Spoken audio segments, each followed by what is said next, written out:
Alright, so for a sport which is about driving as fast as you can, it has had its fair share of controversies. From moments which took place on track to others which are a bit more political in between teams, we'll be looking at 5 of the biggest controversies in F1. We'll be looking at what caused these moments and how the sport's changed because of them. So then, with that said, let's get into it.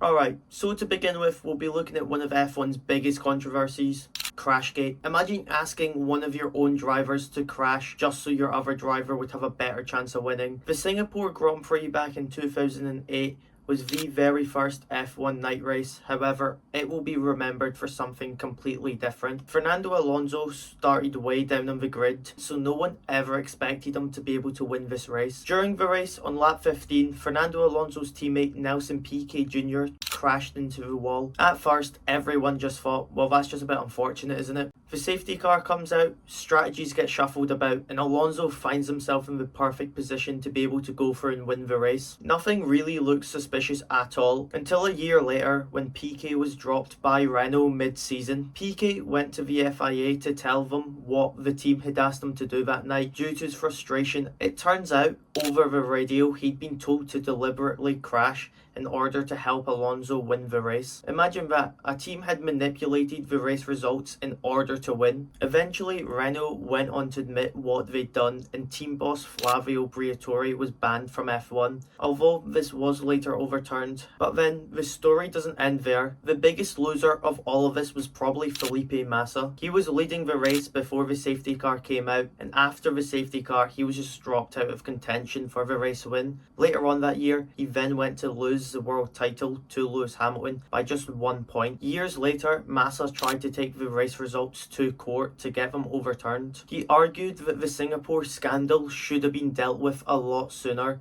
However, the results weren't changed. The championship still stands and Lewis Hamilton remains the 2008 F1 World Champion. And then this is still the only team in F1 to ever deliberately crash one of their own cars. Alright, so then on to a proper racing rivalry. Senna versus Prost. In 1989, both drivers were racing for McLaren and competing for the World Championship. Heading into the Japanese Grand Prix at Suzuka, Senna needed to win. On lap 47, Senna went for a move down the inside into the chicane, where Prost then moved over under braking and the both of them collided. After the two drivers had crashed into each other, Prost climbed out of his car thinking he just won the World Championship. Senna then managed to get his car going again with the help from marshals. He then went on to finish the race in first. However, afterwards, he then got disqualified. He was disqualified for using outside assistance to get his car going again and using an illegal shortcut to get back onto the track. His championship was over and Prost was crowned the 1989 Drivers' World Champion. Now, this was controversial enough. However, into the next year at the same track, there was so much more controversy. The two were now racing in different teams after Prost made the move to Ferrari. Once again, the title fight came down to Suzuka. However, this time they didn't even make it to the first corner. Senna had qualified on pole with Prost starting in P2 right alongside him. However, the grid position for P1 was on the dirtier side of the track, meaning he would have less grip off the start. Senna went to the FIA to try get this switched around, however they refused to budge. From that moment, Senna had then decided that if Prost managed to get the jump on him into turn 1, he would crash them both out. Prost manages to get Senna just before turn 1. However, Senna had already made up his mind and took them both out of the race. Senna then goes on to win the championship and get his revenge for the year before. Alright, quickly, before we get into the rest of the video, leave a like, subscribe if you're enjoying the video so far. Let me know down below what you would like for me to cover next. But with that said, let's get back into the video. Alright, so then on to 2007 with Spygate, where it was discovered that McLaren had a load of Ferrari's confidential information. We're talking about 780 pages which contained suspension setups, engineering information and technical drawings. Basically everything and anything that Ferrari 100% didn't want their rivals to see had been leaked, and clearly somewhere in there, the pages on how to win a championship got lost as well. So then, How did this happen? Ferrari's chief designer, Nigel Stefani, had been secretly passing on the documents onto McLaren's chief designer, Mike Coughlin. So then how does something like this get found out? Nigel's wife had been taking the documents to a photocopier shop in Woking, where the shop owner was a massive Ferrari fan and also clearly a bit of a snitch, as he then went to Ferrari and reported what had been happening. The FIA then launched a massive investigation, and the punishment was absolutely massive. McLaren had lost every single point in the Constructors' Championship and handed a massive $100 million fine. Hamilton and Alonso were fighting for the Drivers' World Championship that year, so the FIA decided to allow them to keep their points. But considering the two of them were too busy focused on fighting each other and they let Kimi Raikkonen win the championship, it didn't really matter. But then for the team itself, it massively damaged their reputation. It's safe to say Ferrari from that point onwards were not sending McLaren Christmas cards.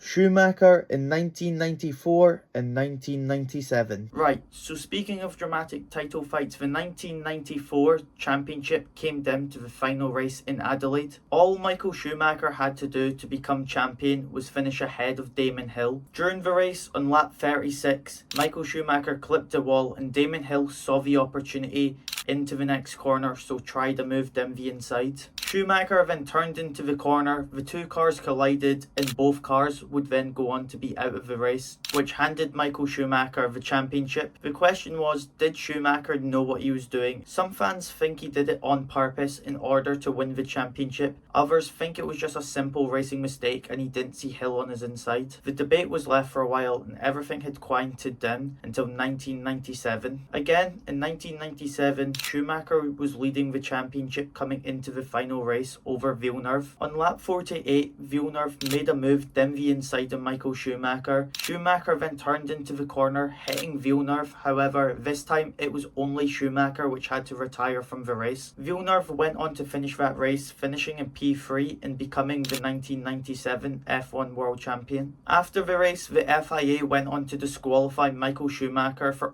purposely causing a collision in order to try to prevent Villeneuve from passing. Both of these incidents are often compared and reopened the conversation on whether 1994 was on purpose or if it was just a simple racing incident.